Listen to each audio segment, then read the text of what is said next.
नमस्कार, आप देखें तिवारी भाई, मैं हूं वेद प्रकाश। एक तरफ एनसीपी के नेता, एक तरफ एनसीपी के बड़े बड़े लीडर नरेंद्र मोदी को देखना नहीं चाहते।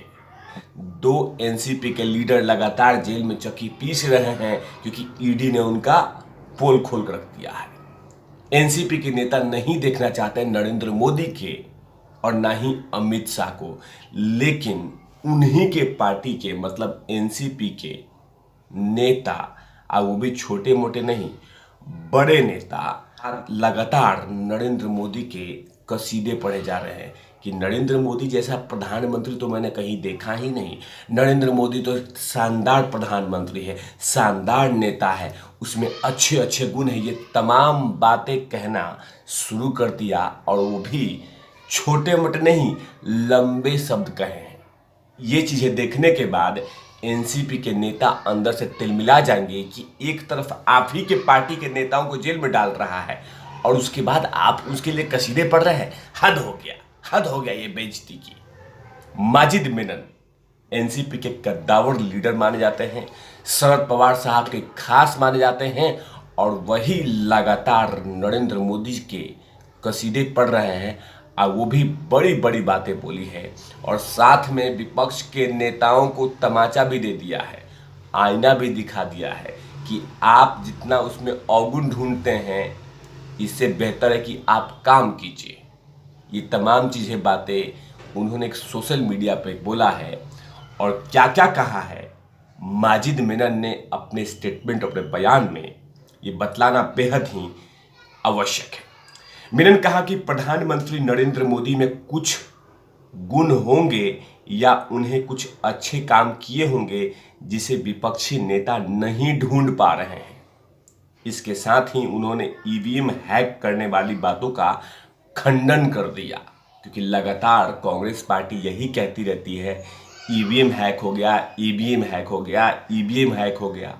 लेकिन उन्होंने कहा कि ये सब चीज़ें बेवकूफ़ी है, गलत बात है, झूठ मत बोलिए, ईवीएम हैक करने वाली कोई ऐसी बातें नहीं है, ये कहा। साथ में उन्होंने ये भी कहा कि पीएम मोदी में जो गुण है वो विपक्ष नेताओं में नहीं है। एनसीपी के नेता ने आगे लिखा, अगर नरेंद्र मोदी लोगों के मत जीतते हैं तो उन्हें दुनिया के सबसे लोकप्रिय नेता के रूप में देखा जाता है, तो उनमें जरूर कुछ ना कुछ गुण होंगे, अच्छे काम किए होंगे जिसे विपक्ष के नेता ढूंढ नहीं पा रहे हैं।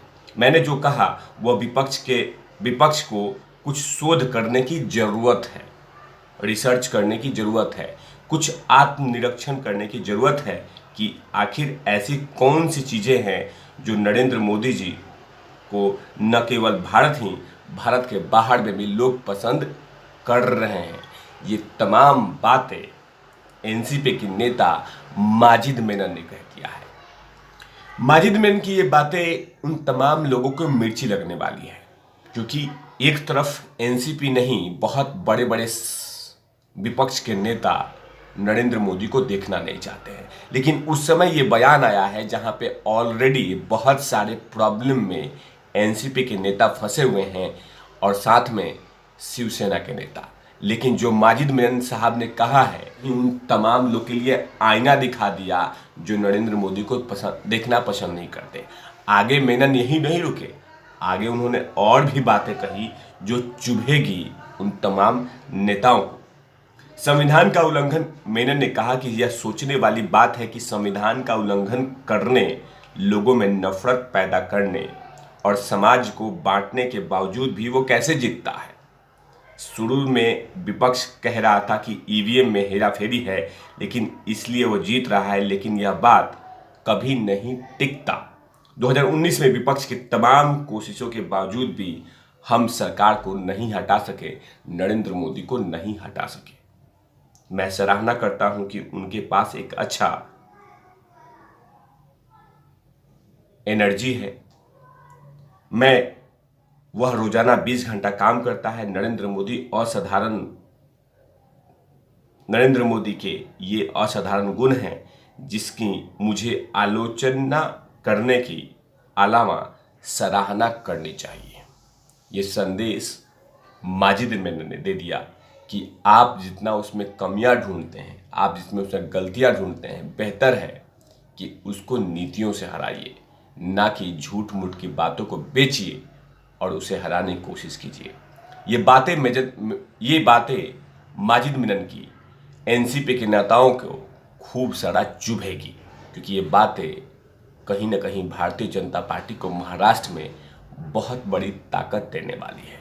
क्योंकि महाराष्ट्र के वो तमाम विपक्ष के नेता जो सरकार में हैं, वो नेता नरेंद्र मोदी से लेकर अमित शाह को पसंद नहीं करते, क्योंकि ईडी के जिस तरह से कसाव चल रहा है, इलाज चल रहा है, उससे एनसीपी के नेता परेशान है। तब तक के लिए आप देखते रहे तिवारी भैया। मैं हूं वेद प्रकाश, कैमरामैन ध्रुव लाठी के साथ। Open out the ways.